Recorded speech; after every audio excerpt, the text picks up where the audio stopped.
Leo tuzungumzie chumvi ya mawe. Leo tunakwenda kuzungumzia chumvi ya mawe, lakini chumvi ya bahari.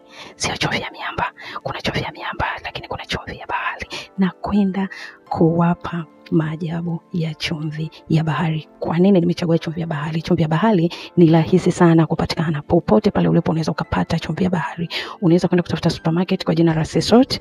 Wakati mwingine inaweza ikawa kabisa imetwangwa, lakini tayari imeshaandikwa jina. Kama haijatwanga pia itakuwa ni vizuri sana. Kwa hiyo ambaye uko karibu na magulio, pia unaweza kwenda kutafuta kwenye magulio, kwa sababu ni chumvi ambayo imekuwa ikitumika vizazi na vizazi, ama miaka na miaka. Hata kuna baadhi ya vitabu chumvi imeshatajwa sana. Kwa wale watu ambao wanadadisi sana mambo ya kiroho, wanaelewa sana chumvi ya mawe inafanya kazi gani. Na kwa hiyo mgeni ambao unanitembelea, basi umekutana na darasa lenye nguvu sana, umekutana na darasa lenye maajabu sana, ambalo litakwenda kubadilisha maisha yako kwa asilimia kubwa. Kwa hiyo fans wangu, nashukuru sana kwa kuendelea kunitembelea hapa. Kabla tujaendelea, kwa wewe mgeni, usisahau kubonyeza alama neno subscribe, na pia usisahau kulike, kushare na wengine ambao unatamani waweze kujifunza madarasa ambayo umeyaona hapa katika hii channel.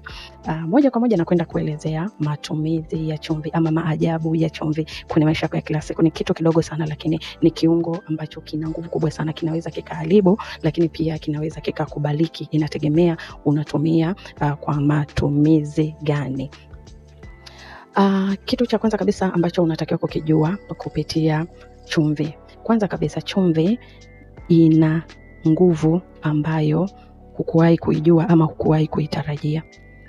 Chumvi ni kiungo ambacho kinatumika kwa watu wote. Kila chakula ambacho mtu anakula hawezi kukosa chumvi. Kwa hiyo kwa namna fulani, kama kuna namna fulani unakataliwa, yani kuna namna fulani kabisa unakataliwa, yani wanaume, wanawake, kwa sababu duniani kuna watu wawili tu, kuna mwanaume, kuna mwanamke. Kama kuna namna fulani unaona wanaume, wanawake wanakukataa, yani unakataliwa, kila sehemu unayoenda unakataliwa, basi kama ambavyo chumvi ilivyo ya muhimu, basi utakapokwenda kuitumia kwa manuizi ya kuita umuhimu kwenye maisha yako wewe, kwamba kuonekana wa muhimu kama chumvi, basi itakuwa hivyo. Unapokwenda kuitumia chumvi, aidha kwa kuoga ama kwa kuichoma. Unaweza kuwa unaoga lakini pia unachoma. Ukitoka kuoga unakwenda kuchoma. Nitaeleza kwa ufupi namna ya kuoga chumvi ya mawe. Na haya matumizi yataenda moja kwa moja kwa watu ambao watakuwa wanasumbuliwa na baadhi ya vitu ambavyo nitazungumza, mfano kama kukataliwa, nuksi, mabalaa, mikosi.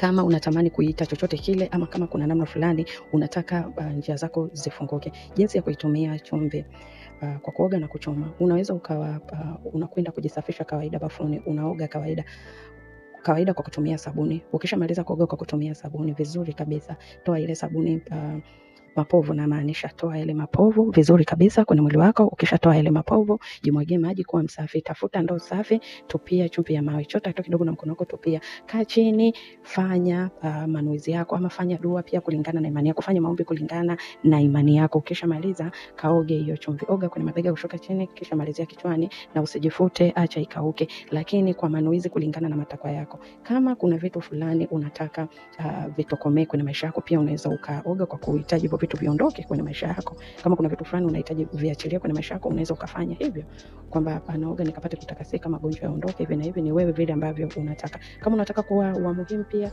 unaweza ukaitumia kuoga kwa kutumia muhimu. Sasa hapa nitaelekeza vitu baadhi. Kwa mfano, kama unahitaji yani mvuto labda wa kukubalika, unaweza ukachanganya na vitu vizuri, yani vitu ambavyo vina mvuto. Mfano, ukatumia chumvi ukachanganya na maua rose. Unaweza ukafanya hivyo.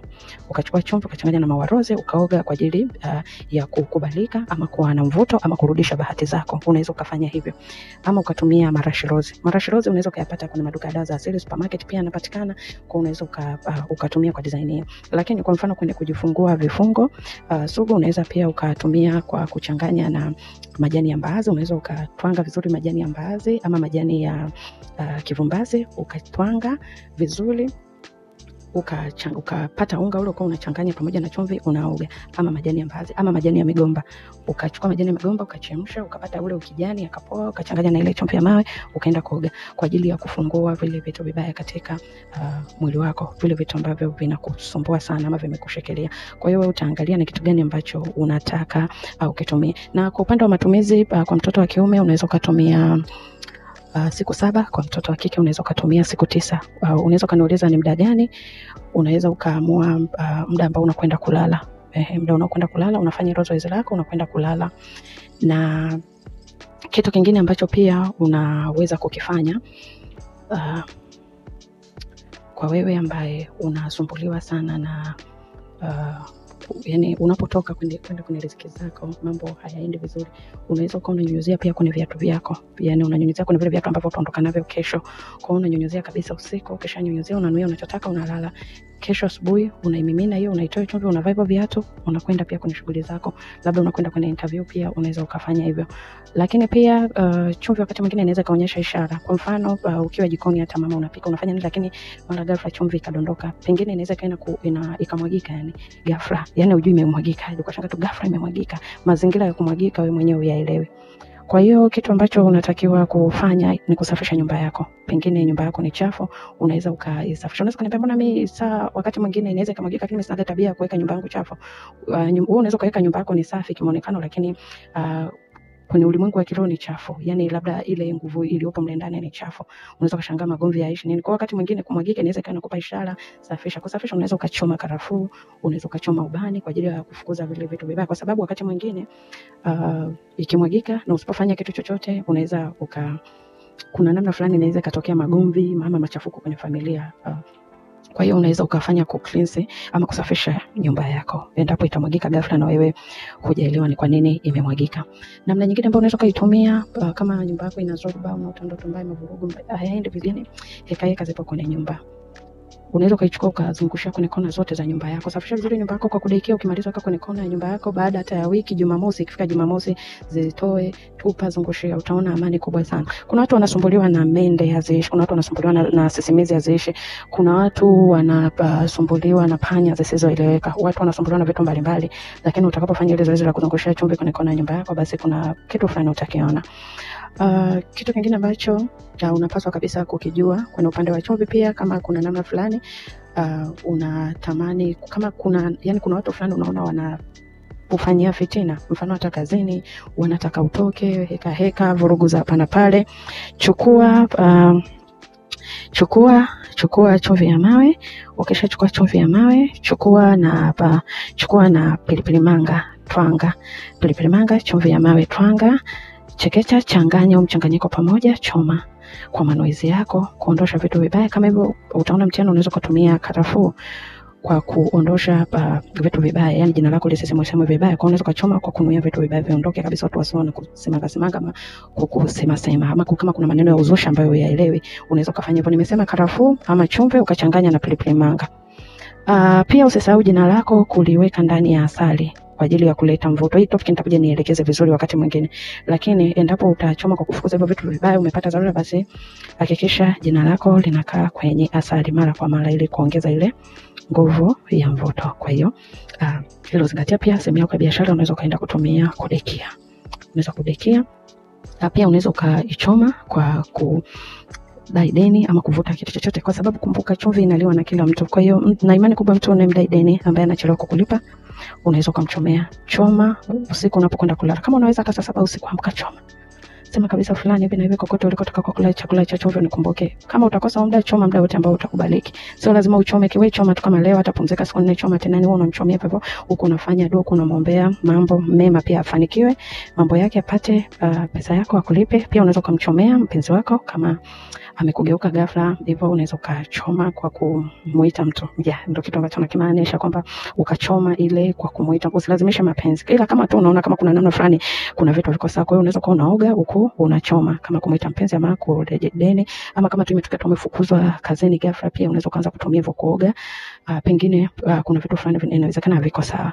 Kwa hiyo unao hasa kuhusiana na riziki za pesa, tumia sana kila unapokwenda kwenye shughuli zako, chukua mdarasini kidogo na hiyo chumvi ya mawe ile twanga, upate ule ulaini.